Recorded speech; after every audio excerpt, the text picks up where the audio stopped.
Houston Thanksgiving Day Parade. The Houston Theater District underground parking garages will be reopening on Thanksgiving Day. This will make more than 3,000 parking spaces available. Those garages have been out of commission since they flooded during Hurricane Harvey back in August. But be forewarned, things aren't quite like what they used to be, at least not yet. That's according to Houston First, the local government corporation that oversees several city-owned properties. For one thing, the garage elevators aren't working. Houston First says that trams will be available for patrons with mobility needs. Some garage tunnels into buildings remain closed. Also, there's no hourly parking for the time being. There's a flat fee of $12. There's also no overnight parking without prior permission from management. Parking hours are limited. On Thanksgiving Day, the Theater District underground parking garages will be open from 6 a.m. till noon. But that will give you time to see the parade. Friday through Sunday, the garages will only be open from 6 a.m. till 6 p.m. After that, they'll close at 11 p.m. through the end of November. If you've been wondering what's happening with the White House Office of Science and Technology Policy under the Trump administration, but you've been afraid to ask, that was probably the right call, according to a CBS report. Since 1976, the Office of Science and Technology Policy, OSTP for short, has provided the president with scientific, engineering, and technological advice in areas ranging from the environment to the economy to national security. But now, according to CBS News reporter Jacqueline Alemany, the OSTP has only 45 staffers. Under President Obama, the OSTP had 135 employees. And interestingly, most of the current staffers don't have a background in science or technology. Take the U.S. Deputy Chief Technology Officer, Michael Krastios. His background in political science, that's what he majored in college. And his technology background, he used to be chief of Silicon Valley Venture Capitalist Company. But Kratsios is not Trump's chief science technology officer, nor is he the director of OSTP. 10 months into his administration, Trump has no chief technology officer, and the OSTP doesn't have a director. Several senators have commented on those and other open positions, and New Jersey Senator Cory Booker even sent a letter to Trump asking that he fill the vacancies. Senator Booker's letter pointed out that key decisions are being made without the input of science advisor. Decisions in areas such as climate change, North Korea's nuclear program, and the nation's emergency response to natural disasters like Hurricane Harvey and Maria. So the White House Office of Science and Technology Policy is a third the size it used to be, and it has no one officially at the helm. But it does have, you guessed it, a Twitter account. You can go to @WHOSTP and read their 5 tweets. The White House has not responded to inquiries why the OSTP leadership positions are still open and when or even if they will be filled. The Federal Communications Commission announced on Tuesday that it plans to dismantle landmark regulations that ensure equal access to the Internet, clearing the way for companies to charge more and block access to some websites. FCC Chairman Ajit Pai is proposing a sweeping repeal of rules put in place by the Obama administration that prohibited high-speed Internet service providers from blocking or slowing down particular websites or charging extra fees for the best quality of streaming and other Internet services, or prioritizing some content over others. These open Internet provisions are commonly known as net neutrality. As one KPFT listener put it in a letter to his representatives urging them to act against Chairman Pai's proposal, net neutrality is about freedom, which is the core of our American values. The repeal of net neutrality is the equivalent of the phone company charging you more to call Ray's Pizza, for example, than Domino's, or even they're limiting the number of phone calls allowed to Ray's Pizza in a given hour. Or worse, forcing you to call for pizza and they get to choose whose phone will ring. Well, that's how a KPFT listener put it. How does FCC Chairman Pai put it? He calls his plan Restoring Internet Freedom, and he says that existing open internet protections are just an example of government micromanaging. Under Pi's plan, broadband providers will be able to block access, slow down or speed up service to suit their business partners, and charge additional fees for some services, just as long as they notify customers about this. The possible overturning of net neutrality rules is not the only way that the FCC is changing access to the internet. Last Thursday, the FCC voted to begin scaling back the Lifeline program, a program that provides subsidies to low-income households to help them get phone and broadband service, and this would push authority over the program to individual states. The move could make it harder for low-income households to access services that they depend on. The changes to the program also include the elimination of a $25 subsidy to households on tribal lands. The FCC is currently seeking public comment on further rollbacks of that program. If you want to provide input, visit fcc.gov.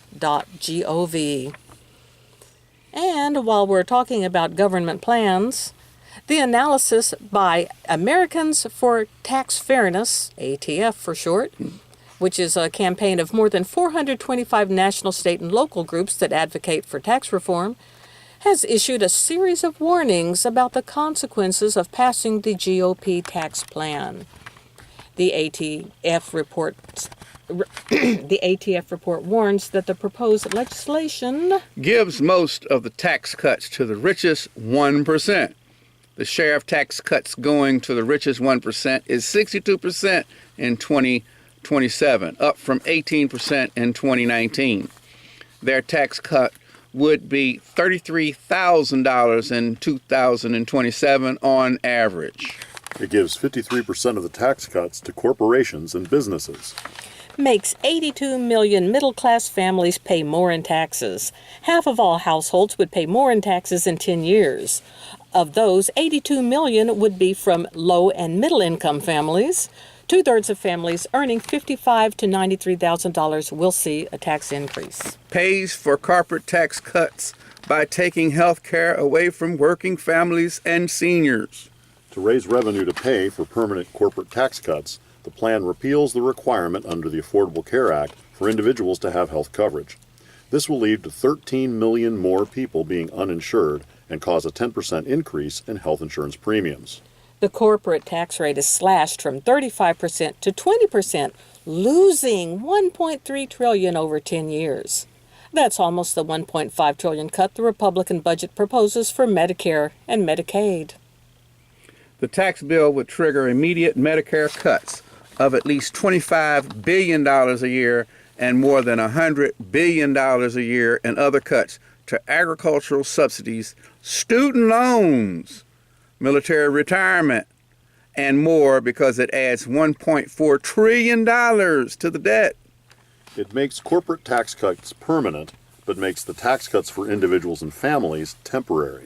All the tax cuts that benefit the middle class will expire after 2025, while the corporate tax cuts are permanent. The plan makes permanent changes to the way tax brackets are adjusted for inflation, resulting in growing tax increases over time. Adds $1.4 trillion to the national debt, jeopardizing critical services. The plan includes at least $1.4 trillion in tax cuts and possibly as much as $1.9 trillion that are not paid for by closing loopholes used by the wealthy and by corporations. This will balloon the deficit and further endanger funding for Social Security, Medicare, Medicaid, public education, and more. It puts wealthy business owners over seniors. Wealthy business owners and investors, including real estate developers like Donald Trump, get $225 billion tax cut. A $225 billion tax cut, I need to say that again, from the effective drop in the top tax rate for pass-through business income from 39.6% to 32%, along with other tax changes on pass-through income. Pass-throughs include partnerships, S corporations, and sole proprietorships, and their owners pay taxes at the individual rate. By comparison, the Republican budget cuts Medicare by $473 billion. This tax plan will kill American jobs by encouraging outsourcing and profit shifting. The plan creates a territorial tax system, which exempts foreign profits from U.S. taxes. While the plan will tax some of those offshore profits, the effective tax rate will be far below the U.S. rate. U.S. multinationals will have even more tax incentives to outsource more jobs and shift more profits offshore. It hands a $565 billion tax cut to offshore tax dodgers. American corporations have $2.6 trillion in profits stashed offshore, on which they owe $750 billion in U.S. taxes. Rather than make them pay what they owe, like the rest of us do, the tax plan will charge them only $185 billion. That's a $500 billion discount. It repeals the federal deduction for state and local taxes, SALT to be short, hurting the middle class. 1/3 of taxpayers making $50,000 to $75,000 a year take this deduction for state and local income and property taxes, as do half of those making $75,000 to $100,000. Eliminating SALT will put pressure on state and local budgets, likely forcing cuts to education, health care, and infrastructure. The GOP plan helps the wealthy pay much less in taxes. The plan repeals the alternative minimum tax, the AMT, losing $770 billion. Without the AMT, Trump would have paid just a 4% tax rate on $153 million in income 1 year. But thanks to the AMT, he paid $38 million for a tax rate of 25%.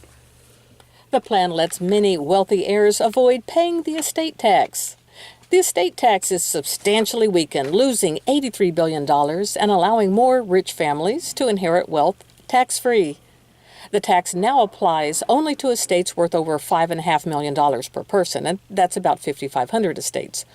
Under the plan, estates worth at least $11 million per person would pay the tax, and that's only about 1,800 estates.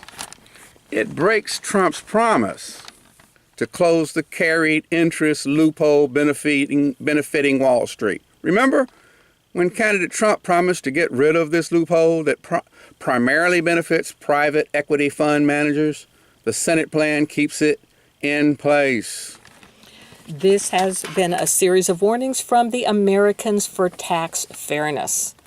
Now